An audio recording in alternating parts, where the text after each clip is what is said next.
Hey guys, and welcome back to another episode of Pop Culture Critics. Today we're going to be doing a review on the new movie Commuter. As you can see, I got two people with me today. We got Jaren as normal, because Jaren. And over here we got...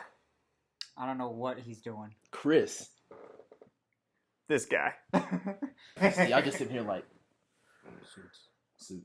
Suits? Gotta be different with it, man. Gotta be different. Yeah. Spice it up. Spice it up. Okay. As I mentioned before, we're going to be discussing the movie... Commuter. The Commuter. With Liam Neeson, my boy.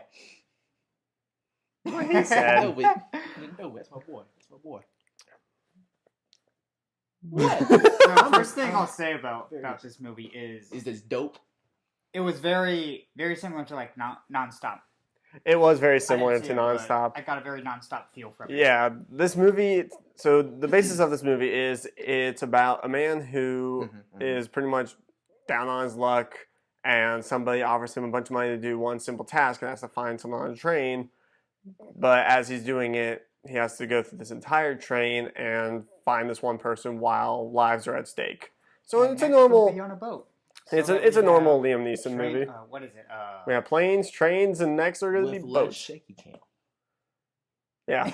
Less shaky cam. Yeah, let's shaky cam on this one. So the way I like this movie a lot because it just, everything about Liam Neeson's acting.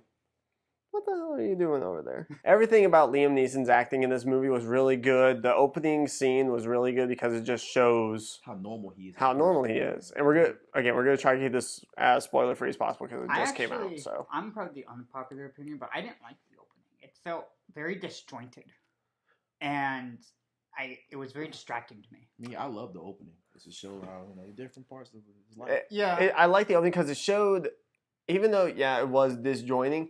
The reason being was because it was showing his everyday life. Yeah. It's everything that he does every day, And his family too. and his family, which was a huge factor of what was going on. Right. So the camera work for this movie, like the cinematography and all that wonderful stuff, the camera was not shaky, as this guy said like forever ago.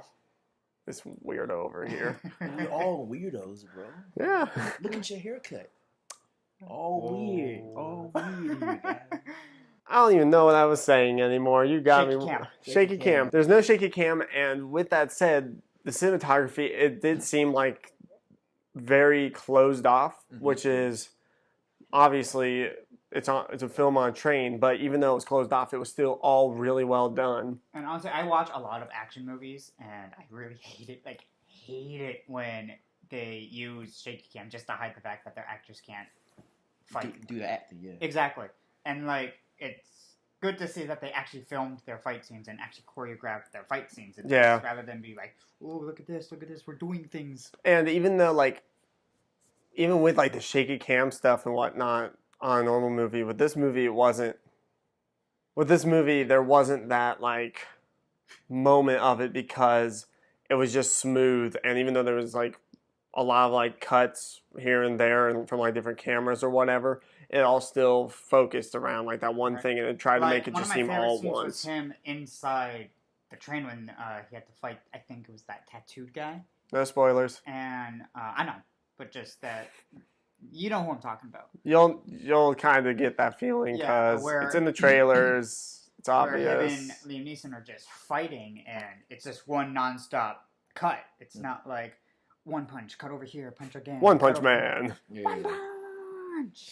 Yeah. What do you think about all this? Because you're keeping quiet over there somehow. I'm hitting all these points that I want. But it was a pretty dope ass movie. Nice action in there. Yeah, it's pretty much what you hit the spot right there with the action staying on point, especially with the guitar fight. I mean, this guy's a writer. I'll admit some of the set pieces were a bit ridiculous, like how he saved his bag from the high-speed moving train. Now I was like, it's a hype. And then can't how hold he that bag also that count long. $1 or $100 bill from it flying He was out. like, I got it. And some of the set pieces were a bit ridiculous, but this is one of those cheesy action movies. Yeah, but it's still good. It's pretty much like how Robert De Niro pretty much is, and all these other. Yeah. And Nicolas Cage too. They all in these average action movies. Yeah. Straight to DVD, pretty much movie. That's what it is. Yeah, Yeah. and like This was. It could have been honestly, that. I think Liam Neeson's performance holds it up like that much more. Because it could have been a straight to DVD movie. Pretty Right. much. This movie was just, it was another Liam Neeson movie. It was pretty much exactly what you would expect out of Liam Neeson, except for like the fact that his character, he's an ex-cop, which is always an ex something. well, not only that, but he's older now, so even though he still has kind of like that badass feel to him, and he's freaking Liam Neeson, you could just tell that, not just in this movie, but the way his character is, it's that thing where he's 60 years old in this movie. He's had that life already.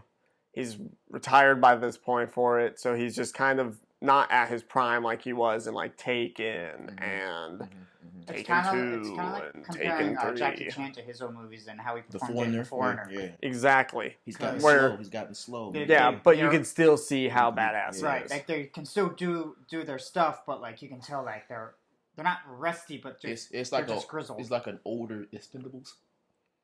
Yeah. Yeah, pretty much.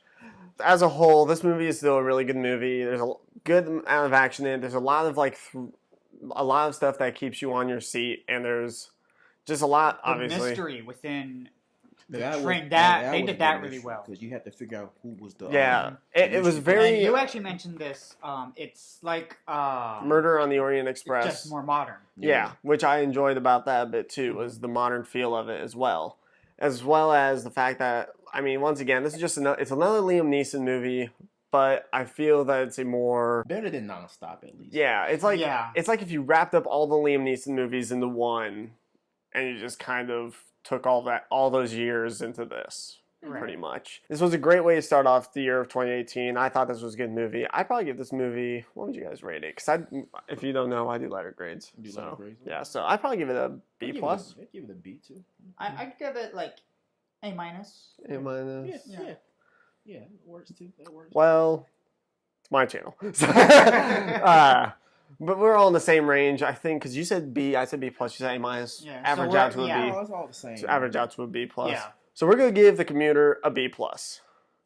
Guys, thank you as always for watching. Make sure you like, subscribe, Facebook, Twitter. I'll be putting a review of Dismissed on my website. It'll be a written review so you guys can read it. So check that out. I'll probably have it up tomorrow. This guy over here is a weirdo still. And as always, this is Pop Culture Critics signing off.